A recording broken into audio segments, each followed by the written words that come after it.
As epístolas de João têm sido atribuídas desde o início da Igreja ao apóstolo João, o qual também escreveu o quarto Evangelho. O conteúdo, estilo e vocabulário parece justificar a conclusão de que essas 3 epístolas foram dirigidas aos mesmos leitores que o Evangelho de João. Foram escritas por volta de 90 depois de Cristo.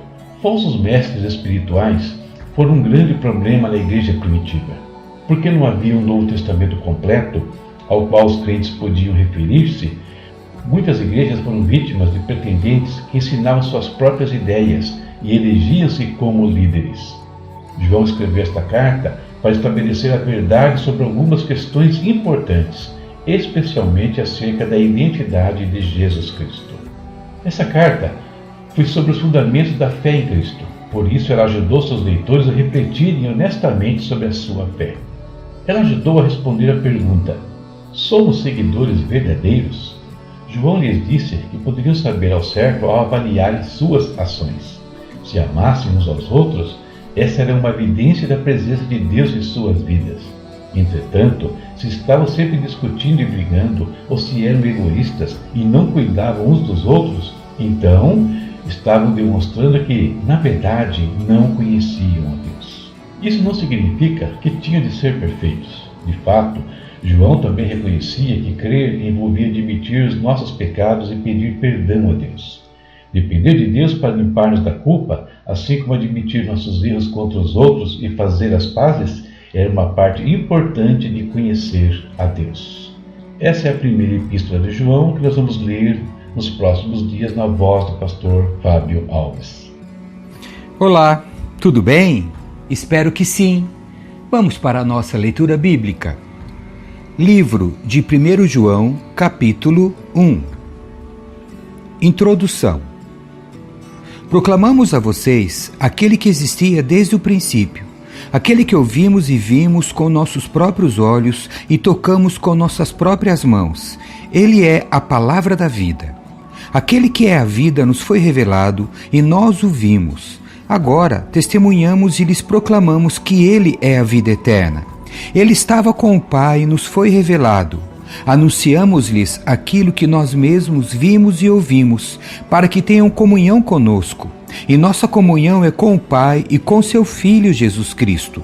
Escrevemos estas coisas para que vocês participem plenamente de nossa alegria. Viver na luz. Esta é a mensagem que ouvimos dele e que agora lhes transmitimos. Deus é luz, e nele não há escuridão alguma. Portanto, se afirmamos que temos comunhão com ele, mas vivemos na escuridão, mentimos e não praticamos a verdade. Mas, se vivemos na luz, como Deus está na luz, temos comunhão uns com os outros, e o sangue de Jesus, seu Filho, nos purifica de todo o pecado. Se afirmamos que não temos pecado, enganamos a nós mesmos e não vivemos na verdade. Mas, se confessarmos nossos pecados, ele é fiel e justo para perdoar nossos pecados e nos purificar de toda injustiça. Se afirmamos que não pecamos, chamamos Deus de mentiroso e mostramos que não há em nós lugar para a sua palavra. Capítulo 2. Meus filhinhos, escrevo-lhes estas coisas para que vocês não pequem. Se contudo alguém pecar, temos um advogado que defende a nossa causa diante do Pai, Jesus Cristo, aquele que é justo. Ele mesmo é o sacrifício para o perdão de nossos pecados, e não apenas de nossos pecados, mas dos pecados de todo o mundo. E sabemos que o conhecemos se obedecemos a seus mandamentos. Se alguém diz, eu o conheço, mas não obedece a seus mandamentos, é mentiroso e a verdade não está nele. Mas quem obedece à palavra de Deus mostra que o amor que vem dele está se aperfeiçoando em sua vida. Desse modo, sabemos que estamos nele. Quem afirma que permanece nele deve viver como ele viveu. Um novo mandamento. Amados, não lhes escrevo um novo mandamento, mas um antigo, que vocês têm desde o princípio. É a mesma mensagem que ouviram antes.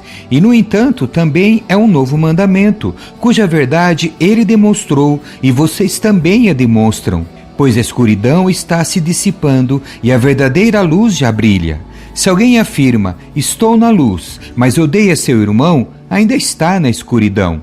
Quem ama seu irmão permanece na luz e não leva outros a tropeçar. Mas quem odeia seu irmão ainda está na escuridão e anda na escuridão. Não sabe para onde vai, pois a escuridão o cegou. Escrevo a vocês, filhinhos, porque seus pecados foram perdoados pelo nome de Jesus. Escrevo a vocês, pais, porque conhece aquele que existia desde o princípio. Escrevo a vocês, jovens, porque venceram a batalha contra o maligno. Escrevi a vocês, filhinhos, porque conhecem o Pai. Escrevi a vocês, pais, porque conhecem aquele que existia desde o princípio. Escrevi a vocês, jovens, porque são fortes. A palavra de Deus permanece em seu coração e vocês venceram o maligno. Não se deve amar este mundo. Não amem este mundo nem as coisas que ele oferece, pois quando amam o mundo, o amor do Pai não está em vocês. Porque o mundo oferece apenas o desejo intenso por prazer físico, o desejo intenso por tudo que vemos e o orgulho de nossas realizações e bens. Isso não provém do Pai, mas do mundo. E este mundo passa, e com ele tudo que as pessoas tanto desejam, mas quem faz o que agrada a Deus vive para sempre. Advertências sobre os anticristos. Filhinhos, chegou a hora final. Vocês ouviram que o anticristo está por vir, e muitos anticristos já apareceram. Por isso sabemos que chegou a hora final.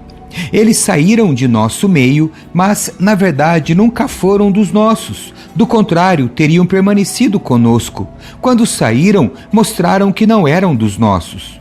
Mas vocês não são assim, pois o Santo lhes deu sua unção e todos vocês conhecem a verdade. Não lhes escrevo porque não conhecem a verdade, mas porque a conhecem e sabem que a verdade não produz mentira alguma. E quem é mentiroso? Aquele que afirma que Jesus não é o Cristo. Quem nega o Pai e o Filho é o anticristo. Aquele que nega o Filho também não tem o Pai. Quem reconhece o Filho tem também o Pai. Portanto, cuidem para que permaneça em vocês o que lhes foi ensinado desde o começo. Se o fizerem, permanecerão em comunhão com o Filho e com o Pai. E nessa comunhão, desfrutamos a vida eterna que Ele nos prometeu. Escrevo estas coisas para adverti-los sobre os que desejam enganá-los. Vocês, porém, receberam dele a unção, e ela permanece em vocês, de modo que não precisam que alguém lhes ensine a verdade. Pois o que a unção lhes ensinará é verdade, e não mentirá, e é tudo o que precisam saber. Portanto, como lhes ensinou a unção, permaneçam nele. Viver como filhos de Deus. Agora, filhinhos, permaneçam nele para que, quando ele voltar, estejamos confiantes e não nos afastemos dele, envergonhados. Porque sabemos que ele é justo, também sabemos que todo que pratica a justiça é nascido de Deus. Amém. Que Deus abençoe a sua leitura. Tchau.